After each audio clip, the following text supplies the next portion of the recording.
একটা সংসদ যখন হবে, এই সংসদে যারা সংখ্যাগরিষ্ঠ, যৌক্তিকভাবে আমরা বুঝি যারা সংখ্যাগরিষ্ঠ, যারা বেশি ভোট পাবেন তারা সেখানে যাবেন।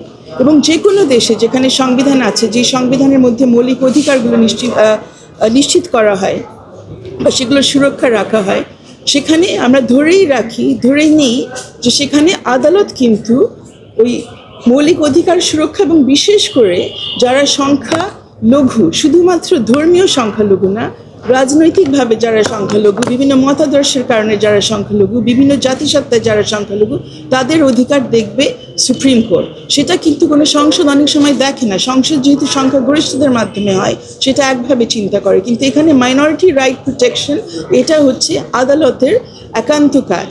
আমরা আশা করছিলাম সেই কারণে যে এই বিষয়গুলো নিয়ে অ্যাপেলেট ডিভিশন থেকে আমরা কিছু দিক নির্দেশনা পাবো, যেগুলো ভবিষ্যতে সংসদকে, যখন নির্বাচন পরবর্তী সংসদ যেটা আমরা পাবো, তাদেরকে সহযোগিতা করবে বাংলাদেশের যে ইতিহাস, ঐতিহ্য, মুক্তিযুদ্ধে অর্জিত আমাদের যে সংবিধান এবং আমাদের যে সাংবিধানিক মূল্যবোধ, সেগুলো যাতে তারা চুরমার না করে, সেগুলো তারা অক্ষুণ্ণ রেখে তারা যাতে এগিয়ে যেতে পারেন। অবশ্যই আমরা জানি যে ভবিষ্যতে যেই পরিবর্তনগুলো, যে সংশোধনগুলো আসবে আমাদের সংবিধানে, সেটা এখনকার প্রেক্ষাপটে আসবে। আমরা 24-এর আমাদের যে অভিজ্ঞতা, সেটার প্রেক্ষাপটে আসবে, কিন্তু তার মানে না যে মুক্তিযুদ্ধে অর্জিত যে আমাদের মূল্যবোধগুলো, সেগুলো আমরা এখন চুরমার করে দেবো। এই কথাগুলো আমরা আজকে বলতে চেয়েছিলাম।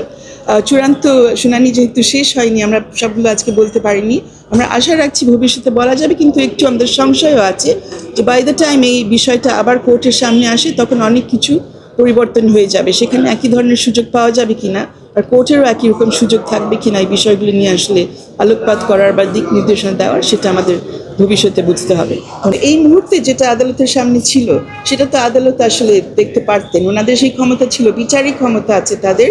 এই সাংবিধানিক সংশোধনীটা সঠিকভাবে হয়েছে কিনা, আইনসম্মত হয়েছে কিনা এবং সংবিধানের মূল কাঠামোর পরিপন্থী কিনা, এটা দেখার একান্ত ক্ষমতা তাদেরই আছে, অন্য কারণে।